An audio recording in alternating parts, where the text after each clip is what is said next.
கும்பம், வேலைகளில் தடங்கல்கள். ஓகேங்களா? அதாவது நம்ம ஒரு வேலை பார்த்துட்டு இருக்கோம்னு வச்சுக்கோங்களேன். ஒரு இவங்களே வச்சுக்கோங்களேன், சினி ஃபீல்டில் இருக்கீங்க. அப்படி இல்லைன்னா ஒரு ஆஃபீஸில் வேலை பார்த்துட்ருக்கீங்க. உங்களுடைய பாஸ் ஒரு வேலை ஒன்று கொடுத்துட்ருப்பாரு. அந்த வேலை கரெக்டாக இன்றைக்கி செஞ்சு முடிச்சுன்னு சொல்லி வேலை பார்த்துட்டே இருப்பீங்க. அதுக்கிடையில் பார்த்தீங்கன்னா ஏதாவது ஒரு விஷயம் ஒன்று குறுக்க நிற்கும். அந்த வேலையை முடிச்சுட்டு அதுக்கப்புறம் இந்த வேலையை பார்க்கலான்ட்டு இந்த வேலை பார்த்தீங்கன்னா லேட் ஆகிடும். அப்போ என்ன பண்ணணும், ஒரு வேலை ஒன்று கொடுத்தாங்கன்னா அதில் தடங்கல்கள் வர மாதிரி இருந்ததுன்னு வச்சுக்கோங்களேன், கொடுக்கப்பட்ட வேலையை கரெக்டாக ஃபஸ்ட்டு முடிங்க.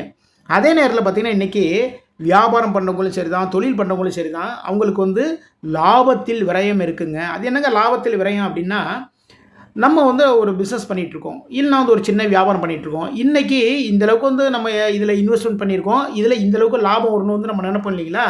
அந்த லாபத்தில் குறையக்கூடிய வாய்ப்புகள் இருக்கின்றது. அப்போ நம்ம எதிர்பார்த்த லாபத்தில் கொஞ்சம் குறையும். அப்படி இல்லைன்னா வரக்கூடிய லாபத்தில் கொஞ்சம் செலவுகள் அதிகமாக இருக்கக்கூடிய நாளாக இன்று அமைகின்றது. இன்றைக்கி முருகப்பெருமான வழிபாடு பண்ணுங்கள். முருகப்பெருமான வழிபாட்டின் மூலமாக இந்த நாள் மிகவும் சிறப்பான நாளாக மாறும்.